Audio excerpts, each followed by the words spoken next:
Praise the Lord. എല്ലാ പ്രിയപ്പെട്ട സഹോദരങ്ങൾക്കും സ്നേഹവന്ദനം. പ്രിയ സഹോദരങ്ങളെ, ഞാനിപ്പോൾ ഇരിക്കുന്നത് തിരുവനന്തപുരം ജില്ലയിൽ നെടുമങ്ങാട് അരുവിക്കര ഭാഗം കക്കോടെന്ന് പറഞ്ഞ ഒരു ലോക്കൽ ഏരിയയിലാണ് ഞാനിപ്പോൾ ഇരിക്കുന്നത്. ഈ വീട്ടിൽ താമസിക്കുന്ന സഹോദരനാണ് പ്രിയ മോഹനൻ. തൻ്റെ ഭാര്യ ഉഷ എന്ന് പറയുന്ന കുടുംബമാണ്. ഇവർക്ക് 2 കുഞ്ഞുങ്ങളുണ്ട്.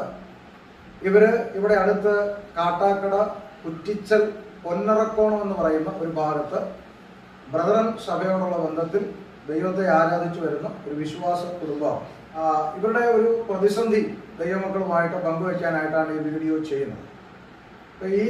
ഇവർക്കിപ്പോൾ നിലവിൽ ഒരു നല്ല ബാധ്യത, ബാങ്കിനോടുള്ള ബന്ധത്തിൽ ഒരു കടബാധ്യത ഉണ്ടായിട്ട് ഇവർ വല്ലാത്തൊരു സാഹചര്യത്തിലൂടെയാണ് മുന്നോട്ട് പോകുന്നത്. ഇവർ കടമുണ്ടാകാനുള്ള സാധ്യത എന്ന് പറയുന്നത്, ആദ്യം ഇവര് ഈ വീട്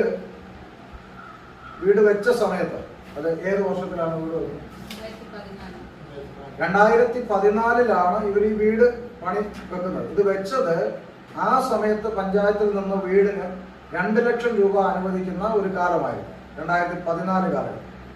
അപ്പൊ 2 ലക്ഷം രൂപ പഞ്ചായത്തിൽ നിന്ന് ലഭിച്ചതുകൊണ്ടാണ് ഈ വീടിന്റെ പണി ആരംഭിച്ചത്. പക്ഷെ നമുക്കറിയാം 2 ലക്ഷം രൂപ കൊണ്ട് ഒരിക്കലും ഒരു വീട് തീർക്കാനായിട്ട് കഴിയില്ല. അപ്പോൾ പണി തീരാതെ കിടന്നപ്പോൾ അവർ ലോൺ എടുത്തുകൊണ്ട് അവർ വീടിന്റെ ബാക്കി പണികൾ തീർക്കാനായിട്ട് ശ്രമിച്ചു. അപ്പോൾ ആ ലോണ് അടച്ച് തീരാൻ ബുദ്ധിമുട്ടിയപ്പോൾ മറ്റൊരു ഭാഗത്തു നിന്ന് ലോൺ എടുത്തു. അവിടെയും പിന്നെ അടയ്ക്കാൻ മുന്നോട്ട് പോകാൻ കഴിയാതെ ബാധ്യത വന്നപ്പോൾ അവർ പലയിടത്തുനിന്നും കടം മേടിച്ചും ഒക്കെ റോൾ ചെയ്ത് സ്വാഭാവികമായിട്ടും കടങ്ങൾ ഇങ്ങനെ കയറി വന്നു. അപ്പോൾ ഇങ്ങനെ ഒരു പ്രത്യേക സാഹചര്യത്തിൽ ഇദ്ദേഹത്തിന് നിലവിലുണ്ടായിരുന്ന ജോലികൾ, എന്ത് ജോലി നഷ്ടപ്പെട്ടപ്പോഴേ ഓട്ടോ എടുത്തു? ടാപ്പിംഗ്. അപ്പൊ ഇദ്ദേഹത്തിന് ടാപ്പിംഗ് ആയിരുന്നു ജോലി ഉണ്ടായിരുന്നു. അപ്പൊ ടാപ്പിംഗ് ജോലി നഷ്ടപ്പെട്ട സമയത്ത് മറ്റ് പല ജോലികൾ അന്വേഷിച്ചു. ഒരു സ്ഥിര വരുമാനം കിട്ടാത്തത് കൊണ്ട് ഓട്ടോ എടുത്ത് ഓടി ആ കടവും തീർത്ത് ബാങ്കിലും അടയ്ക്കാമെന്നൊക്കെ അവർ ചിന്തിച്ചു. പക്ഷെ ഓട്ടോ എടുത്ത് പലതവണ ഓട്ടോ 2-3 തവണ, അല്ല എത്ര തവണ ആക്സിഡന്റ്? 3 പ്രാവശ്യം ആ ഓട്ടോ ആക്സിഡന്റ് ആയി. അപ്പോൾ ആക്സിഡന്റ് ആയി, പിന്നെ അത് പണിയായി, അതിൻ്റെ പിന്നിലും പിന്നീട് ബാധ്യതയായി. ചുരുക്കി പറഞ്ഞാൽ 2 കുഞ്ഞുങ്ങളും പഠിക്കുന്ന ഒരവസ്ഥയിൽ എത്തി നിൽക്കുന്നു. ഇപ്പം മൂത്ത മോള് ഒരു പെൺകുട്ടിയാണ്, അവളിവിടെ അടുത്തുണ്ട്.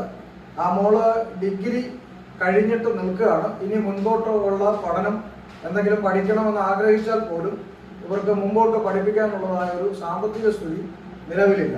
അതുപോലെ തന്നെ അതിന് താഴെയുള്ളത് മകനാണ്. ആ മോന് ITI മേഖലയിൽ പഠിക്കുകയാണ്. അപ്പോൾ അവനും പഠിച്ചു തീർന്ന് എന്തെങ്കിലും ഒരു ജോലിയോടുള്ള ബന്ധത്തിലായാൽ മാത്രമേ ഇവർക്കൊരു വരുമാന മാർഗം എന്ന് പറയാൻ പറ്റത്തുള്ളൂ. എന്നാൽ ഇപ്പോഴത്തെ പ്രത്യേക കോവിഡിൻ്റെ സാഹചര്യത്തിൽ എന്തെങ്കിലും ജോലി ഉടനെ കിട്ടുമെന്നോ അല്ലെങ്കിൽ അതിനുള്ള ഒരു പ്രതീക്ഷയും മുമ്പിലില്ല. അപ്പോൾ ഈ സമയത്ത് ഞാൻ ഇവരുടെ ബ്രദറൻ സഭയിലെ മൂപ്പനായിരുന്ന ആ പിതാവ് വർഗീസ് മത്തായി എന്നറിയപ്പെടുന്ന, കാട്ടാക്കട അപ്പച്ചൻ എന്നൊക്കെ സഹോദരങ്ങളുടെ ഇടയിൽ അറിയപ്പെടുന്ന ആ പിതാവ് മരിച്ചുപോയി. അദ്ദേഹത്തിൻ്റെ മകൻ ആണ് ഇപ്പോൾ ആ സഭയുടെ ചുമതലയിൽ ഇപ്പോൾ ആയിരിക്കുന്നത്. ആ മൂപ്പനായിരിക്കുന്ന സഹോദരൻ്റെ ഞാൻ വിളിച്ച് സംസാരിച്ചപ്പോൾ അദ്ദേഹം വളരെ സന്തോഷത്തോടെ അവർക്ക് വേണ്ടി എന്തെങ്കിലും ചെയ്തു കൊടുക്കാൻ കഴിഞ്ഞാൽ വളരെ അനുഗ്രഹമായിരിക്കുമെന്നും, അവരുടെ സഭയെ സംബന്ധിച്ചിടത്തോളം സാധുക്കളായ കുറച്ച് സഹോദരങ്ങൾ കൂടി വരുന്ന ഒരു അസംബ്ലിയാണ്, അവരൊക്കെ എങ്ങനെയൊക്കെ കളക്ട് ചെയ്യാൻ ശ്രമിച്ചാലും തീർക്കാൻ പറ്റുന്ന ഒരു ബാധ്യതയല്ല. ഏതാണ്ട് 5 ലക്ഷം രൂപയോളം ഇവർക്ക് ബാധ്യതയുണ്ട്. അപ്പോൾ അത് ഒരു തരത്തിലും ഞങ്ങളെ കൊണ്ട് വിചാരിച്ചാൽ പറ്റില്ല. പാസ്റ്റർ എന്തെങ്കിലും ആ കാര്യത്തിൽ ഇടപെടുകയോ ചെയ്യുകയോ ചെയ്താൽ വളരെ സന്തോഷമാണ്, ദൈവം മാനിക്കും എന്നുള്ള വളരെ പോസിറ്റീവായിട്ടുള്ള ഒരു സഹകരണമാണ് ഈ സഭയുടെ ശുശ്രൂഷകന്റെ ഭാഗത്തുനിന്ന് നമുക്കുണ്ടായിട്ടുള്ളത്. അപ്പോൾ അതുകൊണ്ട് തന്നെ ഇവരുടെ ഈ ബാധ്യത തീർത്തിട്ട് ഈ കുഞ്ഞുങ്ങൾക്ക് മുമ്പോട്ട് പഠിക്കാനും, ഈ വീട് നിങ്ങൾക്ക് കാണാം, ഇത് പൂർത്തീകരിച്ചിട്ടില്ല. ഈ വീട് കാണുമ്പോൾ നിങ്ങൾക്ക് മനസ്സിലാകും ഇതിനകത്ത് ഒത്തിരി പണികൾ ഇനി ചെയ്യാനായിട്ടുണ്ട്.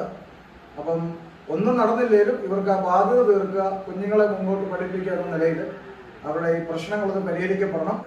ഇതൊന്നും കൂടാതെ തന്നെ ഈ പ്രിയ സഹോദരിക്ക് യൂട്രസ് സംബന്ധമായിട്ടൊരു മുഴയുടെ സാഹചര്യം നിലവിലുണ്ട്. അത് സർജറി ചെയ്യണമെന്നൊരു അഭിപ്രായമാണ് ഡോക്ടേഴ്സിനുള്ളത്. പക്ഷേ ഇപ്പോഴത്തെ ഇവർ ഇത്രയും ബാധ്യതയിൽ നിൽക്കുമ്പോൾ ഇനി ഒരു ആശുപത്രി കേസിലേക്ക് പോകാനോ അത് ഓപ്പറേറ്റ് ചെയ്യാനോ ഉള്ള സാഹചര്യം കൂടെ അവർക്കില്ല. അതുകൊണ്ട് ആ സഹോദരി അതേ അവസ്ഥയിൽ തന്നെ തുടർന്നുകൊണ്ടാണ് തൻ്റെ ശാരീരിക സ്ഥിതി ഇപ്പോൾ മുന്നോട്ട് പോകുന്നത്.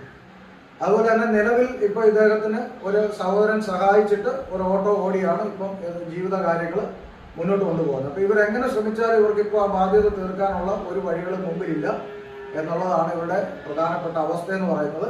എല്ലാ പ്രിയപ്പെട്ട ദൈവമക്കളും ഇവരെ കൈത്താങ്ങുക. ഇവരുടെ അക്കൗണ്ടും ഡീറ്റെയിൽസും മറ്റു കാര്യങ്ങളെല്ലാം വീഡിയോയിലുണ്ട്.